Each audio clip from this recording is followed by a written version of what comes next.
ভাই রে ভাই, এমন একটা আজব কথা, মানে আমি বিশ্বাস করতে পারি না, জাস্ট বিশ্বাসের অযোগ্য। মানে ভিডিওটা দেখার সঙ্গে সঙ্গে আমি চলে আসলাম আপনাদের মাঝে ভিডিও করার জন্য। মানে আগে কেউ করিনি, আগে একটা সেন্ট মারিনি, কারণ জায়গাটা তো দেখতেছেন পরিবেশ কিরকম। তো একটু সেন্ট মারিনি, সেন্ট মারিনি, তাহলে সুবিধা হইব, যে আমার একটু ভিডিও করার সুবিধা হইবে, ঠিক আছে। তো কথা হইলো যে স্ক্রিনে যে লোকটাকে দেখতে পারতেছেন, লোকটা মানে একটা মানে অবিশ্বাস্য কাণ্ড একটা করে ফেলাইছে, যেটা বিশ্বাসযোগ্য নয়, যেটা বিশ্বাস করা কোনো যোগ্য নয়, সেইটা একদম করে ফেলাইছে। মূলত এই লোকটার পিছনের রাস্তা দিয়ে আস্ত একটা ডাব, এই যে ডাবটা দেখতে পারতেছেন, এই ডাবটা মূলত তার পিছনের রাস্তা দিয়ে ঢুকে গেছে।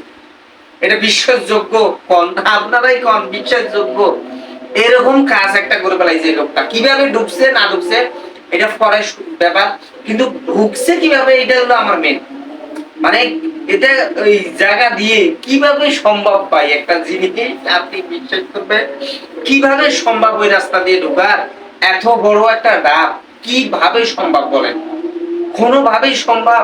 মানে যে ছোট কিছু জিনিস হইতো তাহলে না একটা বিশ্বাসযোগ্য হইতো, যে না ছোট একটা জিনিস ঢুকবো, এত বড় একটা আস্ত ডাব তার পিছনের রাস্তা দিয়ে ডাইরেক্ট ঢুকিয়েছে, তার কিরকম অবস্থা আমি জানি না, কিন্তু বাস্তব যেটা ঘটনা সেটাই।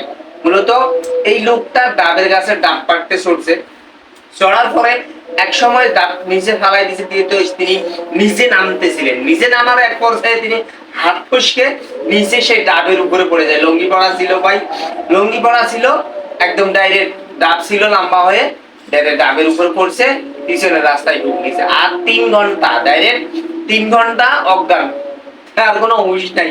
কারণ এত বড় জিনিস একটা যদি এই জায়গার মধ্যে ঢোকে তাহলে তার জ্ঞান থাকবো। ডাইরেক্ট 3 ঘন্টা অজ্ঞান হয়ে আছিল। তারপরে আশেপাশে যারা পাড়া প্রতিবেশী আছে তাকে নিয়ে মেডিকেলে ঢুকায়, মানে মেডিকেলে ভর্তি করায়। মেডিকেল ভর্তি করার এক পর্যায়ে ডাক্তারে বলে যে তার পিছনের রাস্তায় দাঁত ঢুকে গেছে। কি একটা আজব বিষয় ভাই, আপনারা শুনলে, আমি জাস্ট শুনে অবাক, আপনারাও শুনে অবাক হয়েছে। ভিডিওটা দেখছেন নাকি জানি না, জাস্ট একদম মানে অবাক হয়ে গেছি আমি। তো ভাই, যারা ডাব পাড়তে সরেন বা অন্যান্য কাজ করেন, সাবধানে করবেন যেন এই মানুষের মতো না হয়, ঠিক আছে। তো সবাই ভালো থাকবেন, সুস্থ থাকবেন। আসসালামু আলাইকুম।